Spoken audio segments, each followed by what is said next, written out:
Assalamualaikum warahmatullahi wabarakatuh. Kami dari kelompok 2 kelas 12 OTKP 3 akan mempresentasikan tentang dinamika persatuan dan kesatuan dalam konteks Negara Kesatuan Republik Indonesia. Sebelumnya, perkenalkan nama saya Anissa selaku ketua dari kelompok 2. Adapun anggota dari kelompok 2 yaitu Aike Karlina, Melina Rizky, Dara Nada, Ade Anah, Ageng Pratiwi, Kiki Widiarani, Krisnawati, dan Della Puspita. Yang kita ketahui bahwa negara kesatuan adalah negara yang pemerintahan dilakukan oleh pemerintahan pusat yang memberlakukan aturan berdasarkan undang-undang yang berlaku. Konsep negara kesatuan adalah unitarisme. Negara kesatuan mempunyai dua sistem. Yang pertama, sistem sentralisasi, yaitu semua hal diatur dan diurus oleh pemerintah. Yang kedua, sistem desentralisasi, yaitu daerah diberi kekuasaan untuk mengatur rumah tangganya sendiri. Selanjutnya, persatuan dan kesatuan bangsa pada masa ke masa. Karakteristik Negara Kesatuan Republik Indonesia. Pembentukan Negara Kesatuan bertujuan untuk menyatukan seluruh wilayah Nusantara agar menjadi negara yang besar dan kukuh dengan kekuasaan negara yang bersifat sentralistik. Karakteristik Negara Kesatuan Republik Indonesia juga dapat dipandang dari segi kewilayahan. Pasal 25A Undang-Undang Dasar Negara Republik Indonesia tahun 1945 menentukan bahwa Negara Kesatuan Republik Indonesia adalah sebuah negara kepulauan yang berciri Nusantara dengan wilayah yang batas-batas dan hak-haknya ditetapkan oleh undang-undang. Kesatuan wilayah tersebut mencakup yang pertama, kesatuan politik, yang kedua, kesatuan hukum, yang ketiga, kesatuan sosial budaya, dan yang keempat, kesatuan pertahanan dan keamanan. Persatuan dan kesatuan bangsa pada masa revolusi kemerdekaan. Periode 18 Agustus 1945 sampai 27 Desember 1949. Pada periode ini, bentuk NKRI adalah republik, yang mana presiden berkedudukan sebagai kepala pemerintahan sekaligus sebagai kepala negara. Pegangannya adalah Undang-Undang Dasar 1945. Departemen yang dibentuk pertama kali di Indonesia terdiri atas 12 departemen dan 8 provinsi, yaitu Jawa Barat, Jawa Tengah, Jawa Timur, Sumatera, Borneo, Sulawesi, Maluku, dan Sunda Kecil. Menganut sistem pemerintahan parlementer, bentuk negara diubah pada 27 Desember 1949 menjadi negara serikat. Adapun gerakan-gerakan separatis pada masa revolusi kemerdekaan yaitu yang pertama, pemberontakan Partai Komunis atau PKI Madiun 1948. Terjadi pada tanggal 18 Agustus 1948 yang dipimpin oleh Musso. Tujuannya mengganti dasar negara dan mendirikan Soviet RI. Yang kedua, Gerakan Darul Islam atau Tentara Islam Indonesia yang disebut DI atau TII di daerah Jawa Barat yang dipimpin oleh Sekamaji Marijan dan ingin mendirikan negara Islam Indonesia.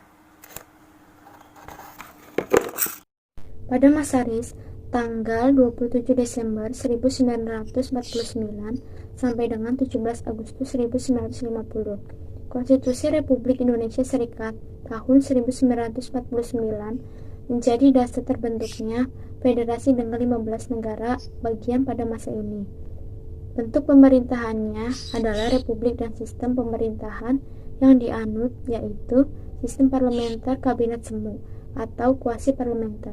Pada tanggal 17 Agustus 1950, konstitusi RIS diganti dengan Undang-Undang Sementara 1950. Gerakan separatis pada masa Republik Indonesia Serikat yaitu yang pertama, Gerakan Angkatan Perang Ratu Adil atau APRA.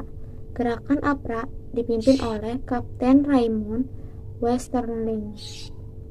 Tujuan gerakan ini adalah untuk mempertahankan bentuk negara federasi di Indonesia. Yang kedua, pemberontakan Andi Aziz di Makassar.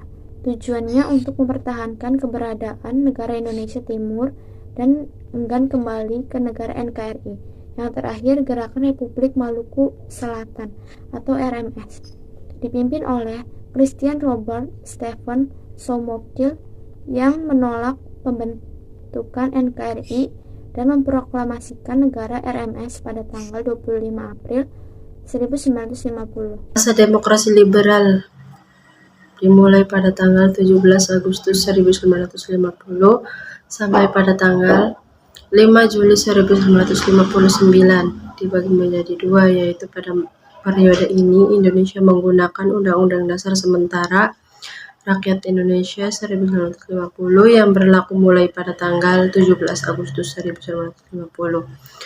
Undang-Undang Dasar Sementara 1950 merupakan perubahan dari Konstitusi RIS yang diselenggarakan sesuai dengan piagam persetujuan antara pemerintah RIS dan pemerintah RI pada tanggal 19 Mei 1950.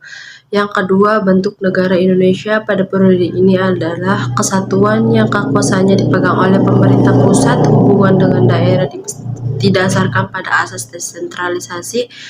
Bentuk pemerintah yang diterapkan adalah republik dan menggunakan sistem pemerintah parlementer dan dipimpin oleh seorang Perdana Menteri. Gerakan separatis pada masa demokrasi liberal yaitu yang pertama Gerakan Darul Islam atau Tentara Islam Indonesia yang dibagi menjadi daerah Sulawesi Selatan. Pemberontakan Darul Islam atau Tentara Islam Indonesia di Sulawesi Selatan dipimpin oleh Kahar Muzakar. Pada daerah Aceh, pemberontakan Darul Islam atau Tentara Islam Indonesia dipimpin oleh Daud Bere yang merupakan mantan gubernur Aceh.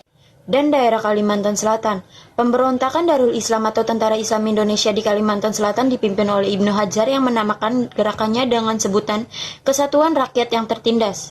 Yang kedua merupakan pemberontakan PRRI atau Permesta. Pemberontakan PRRI atau Permesta terjadi di Sulawesi yang disebabkan oleh adanya hubungan yang kurang harmonis antara pemerintah pusat dan pemerintah daerah. Masa Orde Lama Juli 1959 sampai dengan 11 Maret 1966. Pada periode ini pemerintah membentuk kabinet kerja yang terdiri yang pertama kabinet inti yang terdiri seorang Perdana Menteri yang dijabat oleh Presiden dan 10 menteri. Yang kedua, menteri-menteri ex officio yaitu pejabat-pejabat negara yang karena jabatannya diangkat menjadi menteri. Pejabat tersebut adalah Kepala Staf Angkatan Darat, Laut, Udara, Kepolisian Negara, Jaksa Agung, Ketua Dewan Perancang Nasional, dan Wakil Ketua Dewan Pertimbangan Agung. Yang ketiga, menteri-menteri muda sebanyak 60 orang. Dan seterusnya ada pencetusan konsep demokrasi terpimpin segala sesuatunya didasarkan kepada kepimpinan penguasa atau pemerintah. Terjadinya beberapa penyimpangan dalam pelaksanaan demokrasi terpimpin. Ini salah satunya terjadi pemerasan dalam penghayatan Pancasila. Dan yang terakhir, bangkitnya Partai Komunis Indonesia atau disebut dengan PKI.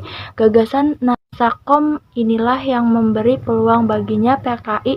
Hal tersebut dimasukkan dalam Undang-Undang Republik Indonesia. Pada masa Orde Baru, tanggal 11 Maret 1966 sampai 21 Mei 1998, prioritas utama yang dilakukan oleh pemerintahan Orde Baru bertumpu pada perkembangan ekonomi dan stabilitas nasional. Pemerintahan Orde Baru juga tetap menerapkan sistem pemerintahan presidensial. Akan tetapi, dalam perjalanan pemerintahannya, Orde Baru melakukan beberapa penyimpangan terhadap Pancasila dan Undang-Undang Dasar 1945, yaitu yang pertama di bidang politik, penyelenggara ekonomi yang tidak didasarkan pada pasal 33 Undang-Undang Dasar 1945. Yang kedua, di bidang politik kekuasaan berada di tangan lembaga eksekutif. Dan yang terakhir, bidang hukum.